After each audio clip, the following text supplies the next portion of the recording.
Pemirsa,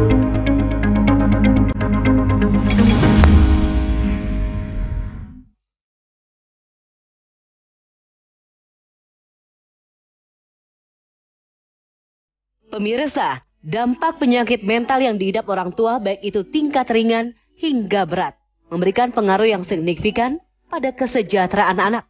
Terdapat sejumlah tantangan yang dihadapi oleh anak-anak dari orang tua dengan penyakit mental. Pertama, anak terbebani tanggung jawab yang sebetulnya belum pantas mereka pikul. Kedua, anak kerap menyalahkan diri mereka sendiri atas kesulitan orang tua mereka, sehingga mereka mudah merasakan ledakan emosi. Ketiga, anak-anak mungkin saja terisolasi atau terintimidasi dari teman sebaya mereka dan anggota masyarakat lainnya. Keempat, kesulitan keuangan jika penyakit orang tua mereka menyulitkan mereka untuk bekerja.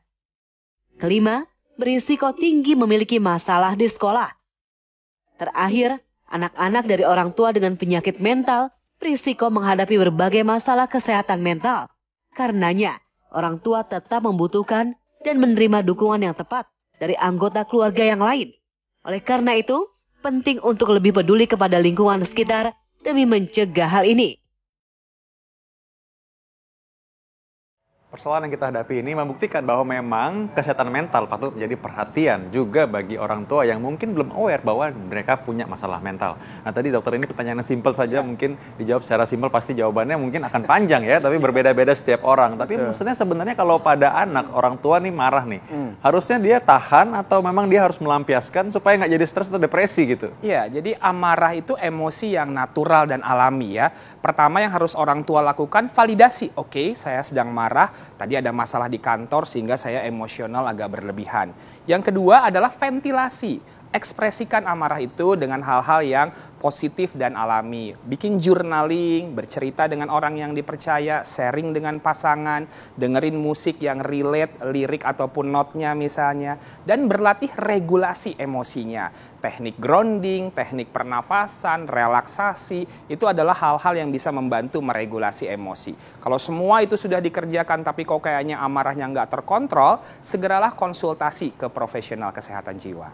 Oke, nah dokter, ini sebenarnya kan kita masih penasaran nih apa sih yang membuat seseorang ini atau orang tua bisa sampai tega membunuh anaknya atau berbuat kekerasan yang luar biasa karena marah. Karena kan kalau bisa dibilang anak nakal ya memang itu kan hal yang wajar, bagaimana orang tua harus mendidik. Tapi sebenarnya faktor apa sih dok? Ini apakah fakta dan mitos nih dok bahwa faktor ekonomi atau tekanan ekonomi ini memicu seseorang jadi mudah marah, stres serta depresi? Ini fakta atau mitos dok? Itu fakta gitu ya. Bisa jadi karena faktor ekonomi juga ya? Ya, itu salah satu trigger atau pemicunya, meskipun bukan satu-satunya. Karena melihat faktor-faktor yang berperan terhadap munculnya suatu gangguan jiwa, kita perlu melihatnya 3 faktor, yaitu faktor biologi. Yang pertama, orang bisa terganggu jiwanya memang karena ada sel organ molekulnya yang terganggu di otaknya. Ada tumor misalnya di otak, ada penyalahgunaan narkoba, pakai obat-obatan terlarang, pernah ada sakit stroke, itu bisa mempengaruhi juga fungsi otak sehingga mudah sekali untuk emosi.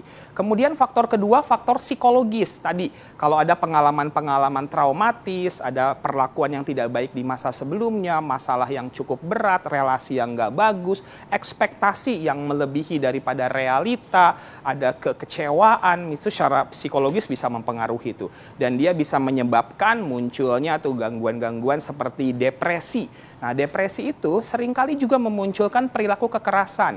Depresi itu ditandai dengan mood yang menurun, kehilangan semangat, dan menjadi irritable, menjadi lebih sensitif. Suatu pemicu yang sebelumnya biasa-biasa saja, tapi sekarang ini bisa memicu kemarahan yang sangat besar. Orang yang mengalami depresi mudah sekali terpancing emosinya. Kehilangan fokus dan konsentrasi, energi yang menurun, nah itu tanda-tanda dari depresi. Ataupun gangguan jiwa yang berat seperti gangguan psikotik, di mana yang bersangkutan itu tidak bisa membedakan mana yang nyata, mana tidak nyata.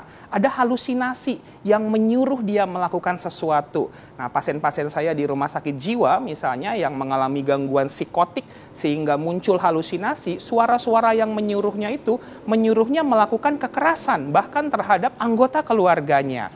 Ada juga yang namanya waham atau delusi, pikiran dan keyakinan yang salah yang nggak sesuai dengan kenyataannya. Dia punya keyakinan bahwa dia akan dapat kekuatan, akan menjadi Tuhan, menjadi nabi kalau dia melakukan pengorbanan terhadap anggota keluarganya. Nah, itu adalah suatu gangguan-gangguan kejiwaan yang sering sekali kita lihat munculnya perilaku kekerasan yang disebabkan karena gangguan tersebut.